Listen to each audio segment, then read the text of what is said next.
Lo unxibe esi sikhathantsola apha, igama lakhe ngutata uBhejula, indoda yaseMakhotyana eLibode kweli phondo lweMpuma Kapa.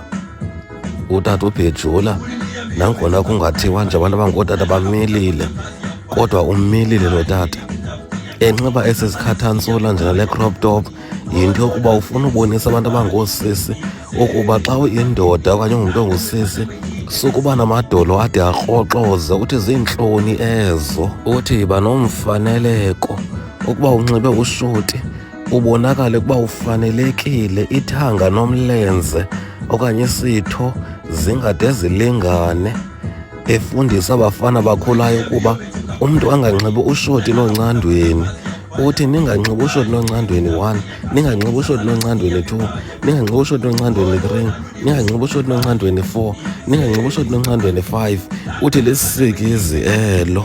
Sithe sisajonge leyo, utata uBhejula wathi gqi enxibe uthayithi.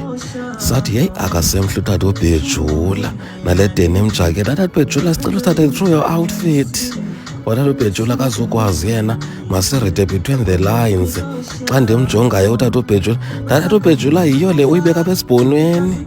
Watata uBhejula yena yintoni? Tata hayi, ndisuke ndabona ngathi yiyo. Usuke wayimisa tata uBhejula, uthakile mntakabawo. Utata uBhejula uveske wathi mncim, wandibhebhetha kakubi kakhulu endityityimbisela umne esithi abaliwe amalanga okubulawa kwam.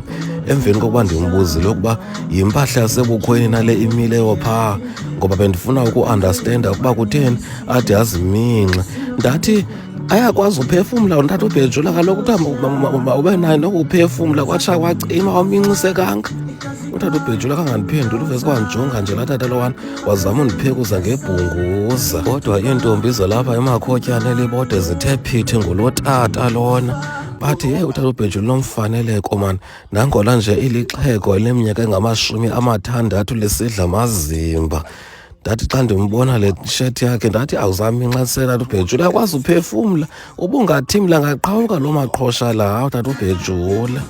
Utata uBhejula uveske wandijonga nje wathi mncim. Ndithi ndiyamncoma kakhulu utata uBhejula, ndimtyibele kwaye ndifuna abantu abangabafana bafunde lukhulu kulo tata lona. Indlela anxiba ngayo, abantu abangoobhuti abaninzi bangafunda nto kuye. Kwiindawo ze-CNBC kuChannel 841, ndinguNonkcazelo Simenxe Serhanisi, ndiseMakhotyana eLibode kweli phondo leMpuma Kapa, ndizokuandastenda utata uBhejula.